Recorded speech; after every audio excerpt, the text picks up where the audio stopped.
Нэгдсэн үндэсний байгууллагын 80 жилийн үед зориулан зохион байгуулж байгаа НҮБ 7 хоног аяны хүрээнд бэлчээрийн мал аж ахуй ба Монгол улс сэдвт талуудын уулзалт ярилцлага Монгол дахь нэгдсэн үндэсний байгууллагын төв байранд боллоо.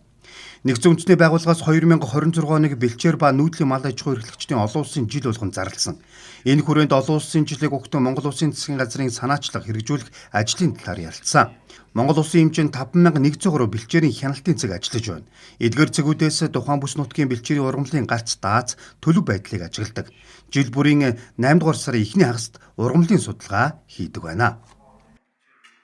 Мониторингийн үйл ажиллагаа маань бол бэлчээрийг бол ерөнхийдөө 5 түвшинд ангилж байгаа гэсэн. Одоо байгалийн сорго төлөвтэй буюу одоо ямар нэгэн өөрчлөлт ороогүй, бага зэрэг өөрчлөлт орсон, дунд зэрэг өөрчлөлт орсон, хүчтэй маш хүчтэй өөрчлөлт орж дороотсон гэж ангилдаг. Сүүлийн 2 жилийн байдлаар бол ойролцоогоор хүчтэй болон маш хүчтэй дороотсон бэлчээр бол нийт бэлчээрийн одоо 20 гаруй орчим хувийг л эзэлж байгаа. Энэ маань бол одоо сүүлийн 5 жилээр бид бас харьцуулаад харахад жилдээ бас бага хэмжээгээр ер нь өсөж байгаа тийм бас нэг чиг хандлагаас харагдаад байгаа гэсэн.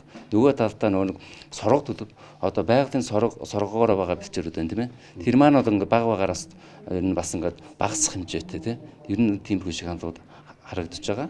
Энэ үрээнд энд нь одоо бид нар одоо юу гэдэг нь тохирсон бас хариу арга хэмжээнүүдийг бол одоо газрын менежмент, газар зохион байгуулалтынхаа үйл ажиллагаагаар сумын тухайн жилийн төлөвлөгөөж хэрэгждэг. Тэр төлөвлөгөөнүүд дээр бид нар ингээд жил болгон тусгаад бас хэрэгжүүлээд газар хамгаалах нөхөн сэргийх арга хэмжээнүүдийг бас давхар хэрэгжүүлээд явж байгаа гэсэн. Шинжлэх ухааны үндэслэлтэй судалгаан дээр суурилсан байдлаар хийгддэг. Энийг одоо бид 2015 онд одоо тухайд одоо эрдэмтэн судлаач нарын баг гарч агаад арга зүйн гаргаж баталж байсан.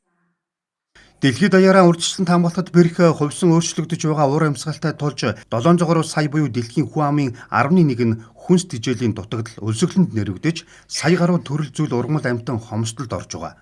Энэ үед бэлчээр болон малчтын доктортой удирдлага маш хэрэгтэй байгааг мэргэжилтнүүд хэлж байна. Түүнчлэн бэлчээрийн дороотлыг бууруулахад бэлчээрийн ургамал тариалах нь илүү оновчтой гэдгийг салбарын эрдэмтэн судлаачид дүгнэлт гаргасан байнамаа. Монгол улсын нийт бэлчээр дээр нэг 85 сая хонь толгой мал байх боломжтой гэдэг дүгнэлт байдаг. Ер нь олон янзын тоо бий. Гэхдээ нийтээрээ санал нэгдэж байгаа нэг 85 сая толгой мал. Яг өнөөдрийн байдлаар бэлчээрлж байгаа мал нь 130 сая хонь толгой, 50 сая хонь толгой буюу 20-с 25 сая толгой малаар хэтэрчээд байгаа. За бэлчээрийн ургамлын тариалт гэдэг асуудлыг одоо 20 жилийн өмнөөс ярьж байгаа. Одоо яг бэлчээрийн ургамлыг тариалыг гэхээр Монгол орны нөхцөлд төдийлөн бас оновчтой сайн кейсүүд гарч өгөхгүй байна. Услага шаардах хэрэгтэй байна, хагалах хэрэгтэй байна, тариалтын агр технологиуд нь өөр байна. Одоо сүүлийн жилүүдэд одоо эрдэмтэн судлаачид бас тариалт хийж одоо газар тариалангийн хэлбэр рүү оруулахгүйгээр услагаагүй нөхцөл ганц хэсэгтэй ургамлуудыг сонгож тариалах гэдэг юм агр технологийн нөхцлүүдийг бүрдүүлээд тэр тариалах ургамлынхан одоо төрөл зүйлийг сонгоод тармилжуулах аргаа боловсруулад явж байгаа.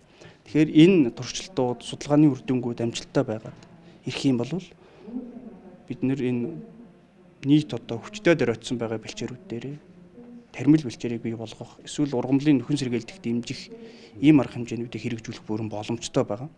Ер нь л одоо хамгийн тохиромжтой арга бол бэлчээрийг ашиглалтаар нь зохицуулж иж ургамлын ургах нөхцөлийг бүрдүүлж өгж ингэж ашиглалтын нөхцлөөр одоо зохицуулах нь хамгийн оновчтой бэлчээр хамгаалах арга гэдэг.